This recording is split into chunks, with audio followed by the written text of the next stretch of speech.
Hola mi gente, MsMalcolmHughes here. Welcome back. Today I'm very excited to be coming to do a non-book review related video. In honor of Valentine's Day, I am coming to give you all my top 5 book baes. So of all the books I've read, these are 5 individuals where I'm just like, that's bae. So I'm not gonna leave you all in suspense. Let's get right into it. This one, I know I'm gonna have to fight with some of y'all in the comments about it, but that's fine. I feel like everyone thinks this is their boyfriend. But sliding into the #1 spot, we're gonna go from no particular order, but this one, after this one, is really no particular order. Maybe, we'll see. But #1 spot for sure is Midnight from The Coldest Winter Ever. No surprise there. Every book that I will mention in this video has a full review on my channel, so definitely check it out. So yeah, #1 is Midnight from The Coldest Winter Ever. Midnight is just bae, and especially more in his own spin-off series. And even though we're not a fan of that book, and the Life After Death as well, Midnight is consistently bae. What I love about Midnight is he's super handsome, one, that's just a given, but really it is his intellect, his mind, the way he thinks, the way he carries himself, the way in which he maneuvers the world. I love that he has a code that he operates by. I love that he is inflexible on that code, and I think for me that's such a huge turn on. He's also a sapiosexual. I love that he loves to read. I love that he is really into making sure that he stays on top of everything that he needs to. So whether that is he stays in physical shape, but that's because he knows he needs to be ready for war. And he makes sure that all the people in his life are taken care of, especially all the women in his life, his sister, his mother, his eventual wives.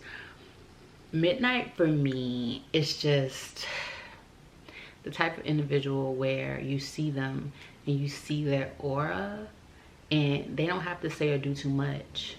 You feel the energy. That's going to be for everybody on this list. They don't have to say or do too much. When they enter their presence, you know the caliber of person that you are with, and I love that. So in the #1 spot, Midnight from The Coldest Winter Ever, always.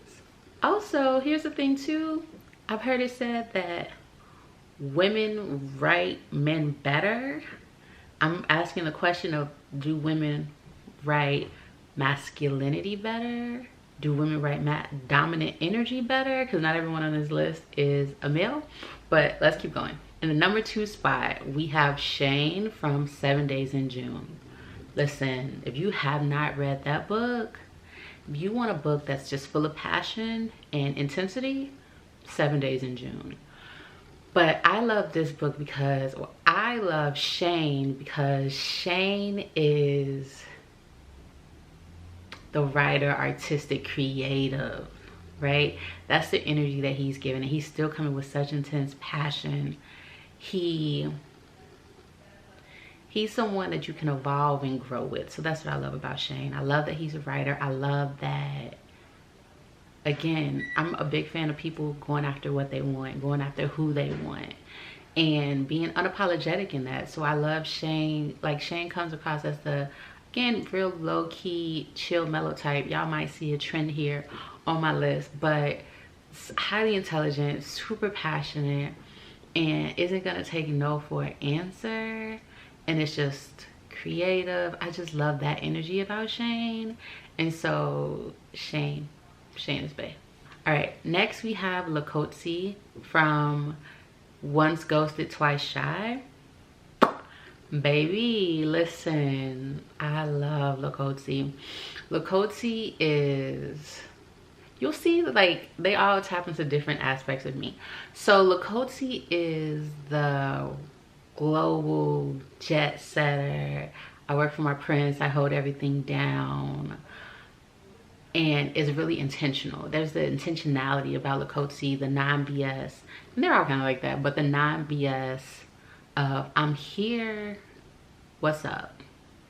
And I love that. Love the seriousness, but also love the ability to actually see the person before her, and to be raw and vulnerable, and just, but still protective of self, but not to the point, but open enough to see and be seen.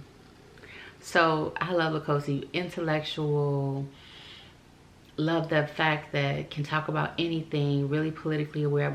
I could just see us having fire conversations. And then, yeah, love Lukosi.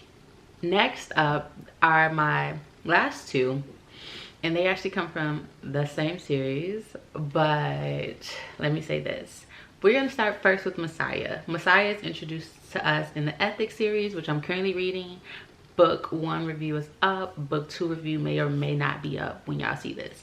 If it's not up, it's coming soon. Messiah, I'm gonna have to compare Messiah and Ethic, but Messiah is who my base self is attracted to. Like, I've dated Messiah in my younger days, and Messiah is rough, rugged, loves the streets, but is 100% about and protective of his girl Morgan. Don't play with her, don't play with her, don't play with her, because she got this pit bull of Messiah right here, ready to jump off the leash if ever it goes up. Messiah reminds me of some men in my family. So like, Messiah has a deep place in my heart.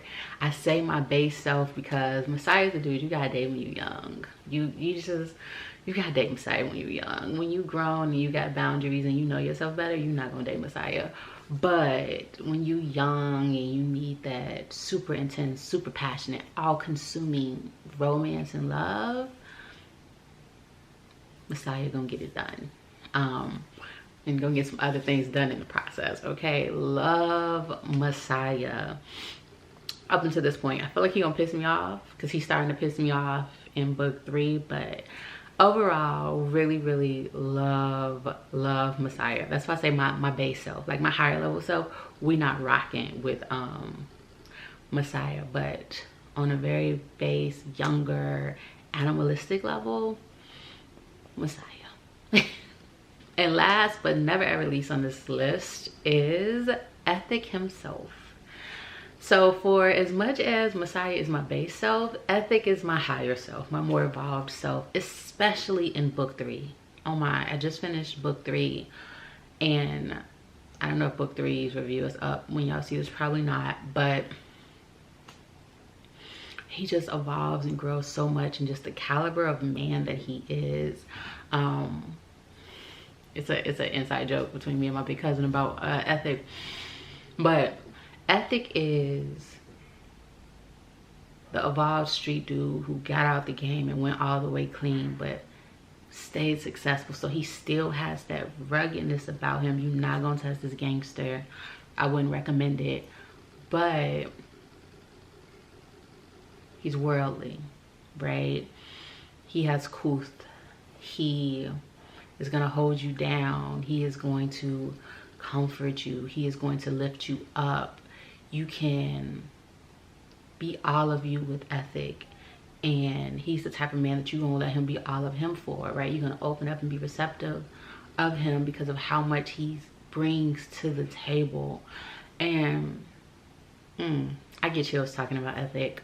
Just all around well-rounded guy that, like,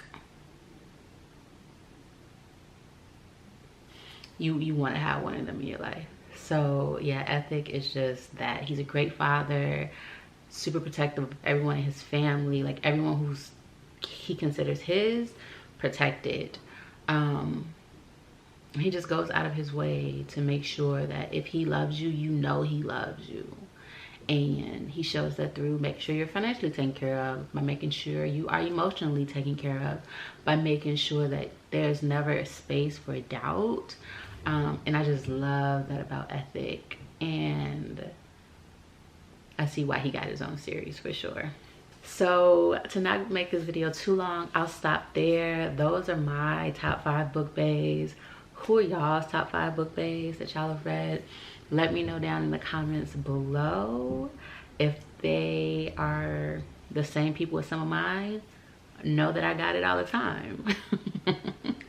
But definitely let me know who y'all are crushing on in the comments down below, who y'all have just snagged as y'all book baes. Would love to hear it. Until the next time, I'm MsMalcolmHughes, one who believes that books are sometimes better than people. Please remember to give time, to be kind to each other, and to have the best day of your life on purpose. Peace. Odabo. Adios.